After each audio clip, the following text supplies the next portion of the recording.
Some games you beat and forget. Some games are long, but eventually get old. But the games on this list, they don't end. Not really. From chaotic roguelikes to creative sandboxes to competitive fighters, these are the Nintendo Switch games you can play forever. So, buckle up. Let's dive in.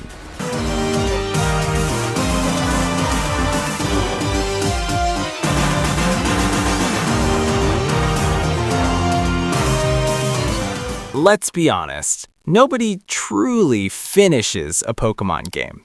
You might beat the champion, you might roll credits, but that's when the real addiction quietly starts. Sword and Shield introduced the Wild area, which was a big shift for the series.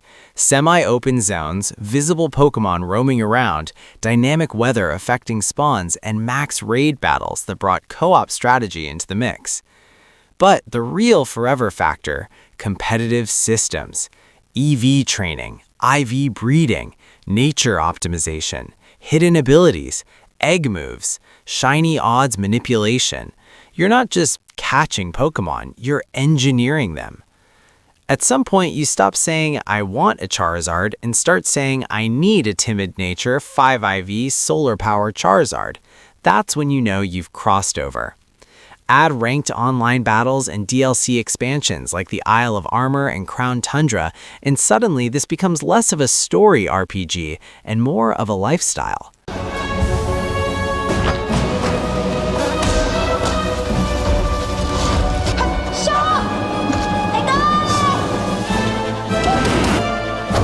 Some games are loud. Hollow Knight is quiet, and that silence is powerful. At its core, this is a precision-based Metroidvania. Tight combat, responsive controls, minimal handholding. You explore Hollow Nest in fragments. No quest markers, no arrows telling you where to go. Progression comes from ability gating. Double jump, dash, wall climb. But what makes it endlessly playable is mastery. Bosses like the Radiance or Nightmare King Grim demand reflex precision. The charm system lets you customize builds. More spells, more survivability, faster attacks. And then there's Steel Soul mode, permadeath. Nothing makes you appreciate your mistakes more than losing 15 hours of progress. It's finite in map size, but infinite in skill ceiling.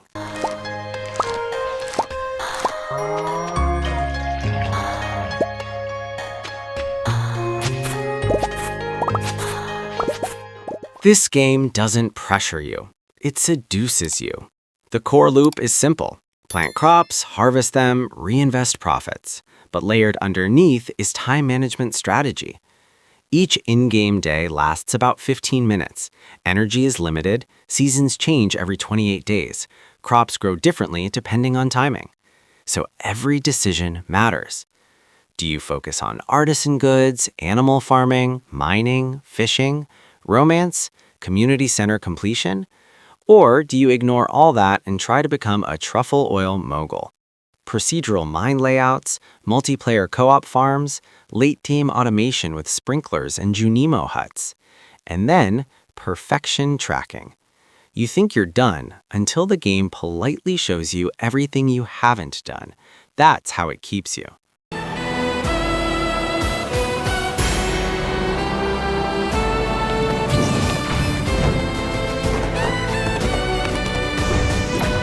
Tears of the Kingdom isn't just bigger than Breath of the Wild, it's more systemic.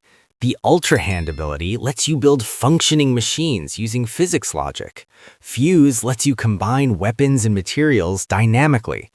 Combat isn't static anymore, it's modular. Attach a rocket to a shield? Sure.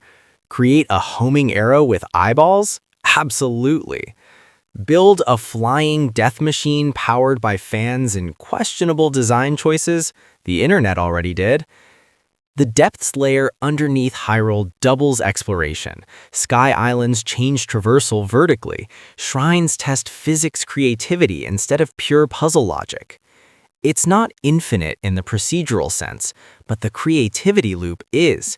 You don't just complete objectives, you invent solutions.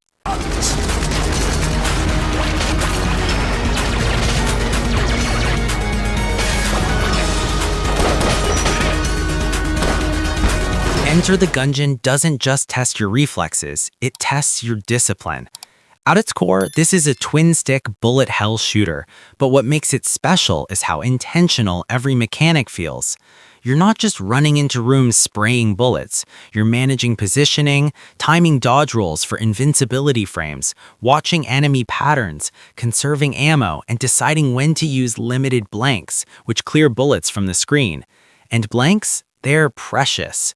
You only get 2 per floor unless you buy more, so every panic button press is a decision.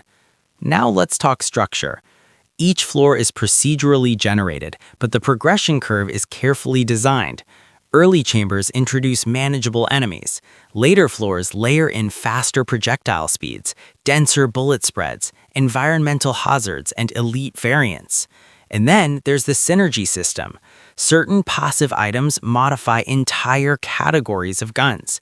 Some increase fire rate, others split bullets. Some cause status effects like poison or fire. And when certain items combine, they create named synergies that completely transform how a weapon behaves. That unpredictability keeps it alive. One run, you're struggling with a pea shooter. The next run, you're accidentally wielding a laser death machine powered by duct tape and pure luck. And because you unlock new items permanently into the loot pool, the game evolves the more you play. It's not just replayable, it grows with you.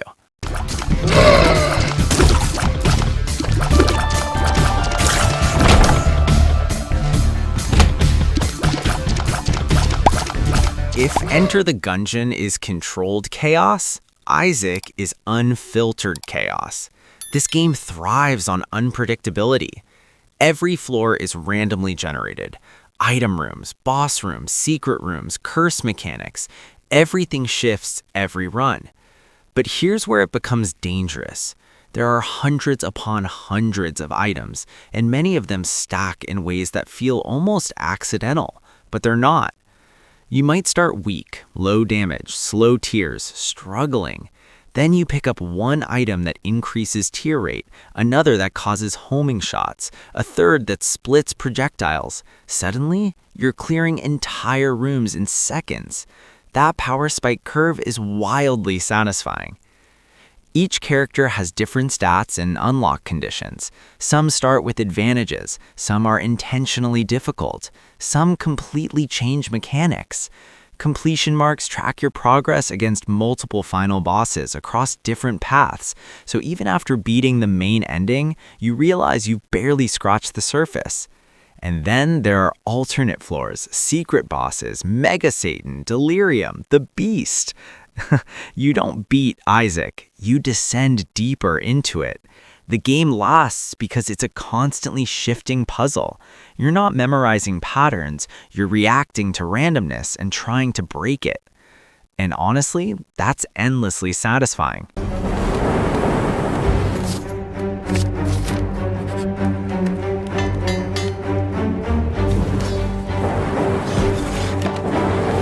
This game will quietly rewire how you think about strategy.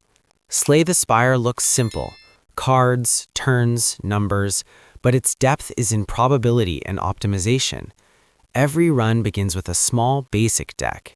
As you climb the spire, you're offered new cards after battles. But here's the key. You shouldn't take every card. Deck thinning is just as important as deck building. Removing weak cards increases consistency. Relics modify rules. Maybe you gain strength every turn. Maybe your energy increases. Maybe potions are stronger. And because enemies telegraph their attacks, you're constantly calculating. Do you block? Do you scale damage? Do you take a risk now for a stronger payoff later? Ascension levels increase difficulty with layered modifiers, tougher enemies, fewer resources, harsher events. The randomness isn't there to carry you, it's there to test your decision-making. Every run feels winnable, but only if you build intelligently. That mental loop, that's why it sticks.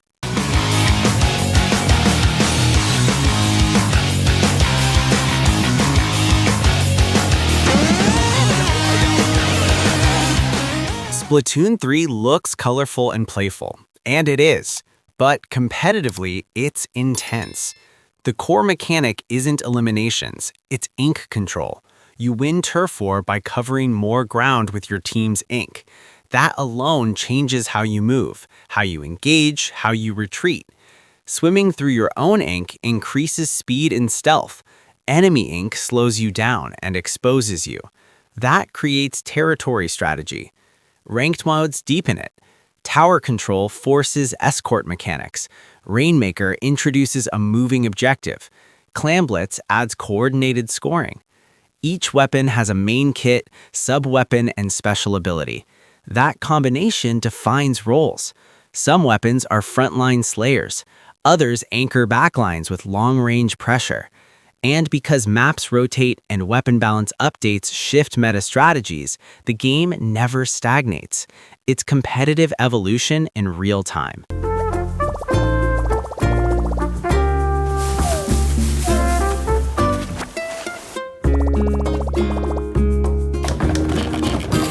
Animal Crossing doesn't rush you. It operates on real-world time. Shops open and close based on actual hours. Seasonal events reflect real-life holidays. That design choice changes the pacing entirely. You can't grind everything in one sitting. You're meant to return daily. Terraforming allows full environmental customization. You reshape rivers, cliffs, and pathways. Interior design offers near-endless furniture combinations. Villagers have personality archetypes: jock, lazy, snooty, cranky, each with unique dialogue patterns. Collecting becomes a long-term pursuit. Fossils, bugs, fish, art pieces. And because rare spawns depend on weather, time of day, and seasons, completion can take literal years.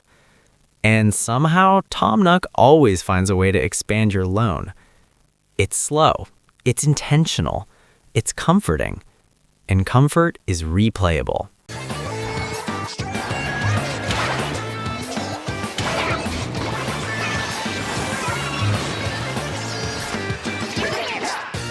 Mario Kart 8 Deluxe mastered the balance between chaos and skill.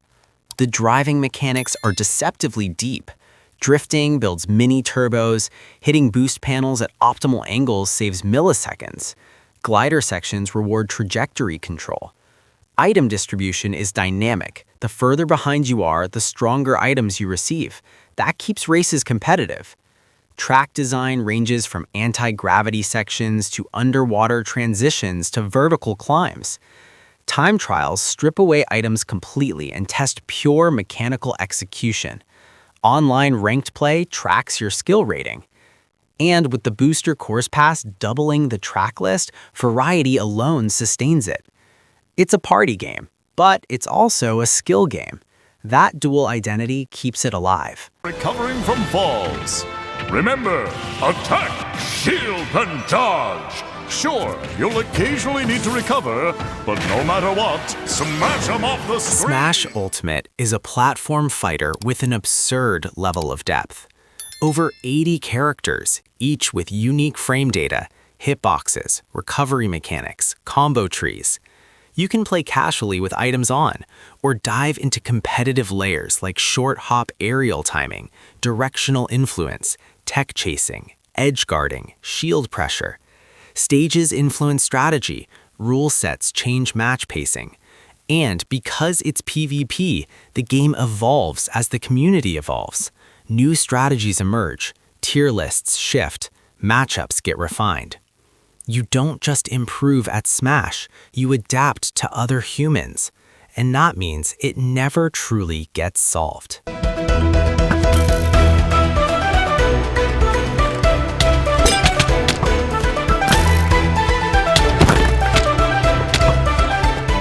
Minecraft is less a game and more a toolkit.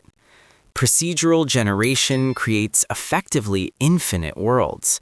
Biomes shift organically, structures spawn unpredictably. Survival mode balances hunger, crafting progression, resource scarcity, and hostile mobs.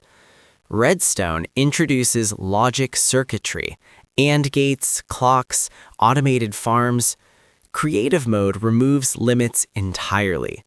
And multiplayer servers introduce economies, PvP arenas, mini-games. Updates continuously add mobs, blocks, biomes, mechanics. You start by building a wooden shack. 5 hours later, you're constructing an automated iron farm powered by redstone engineering you learned from a tutorial at 2 a.m. Minecraft lasts because it hands you systems and lets imagination do the rest. There is no ceiling, only creativity.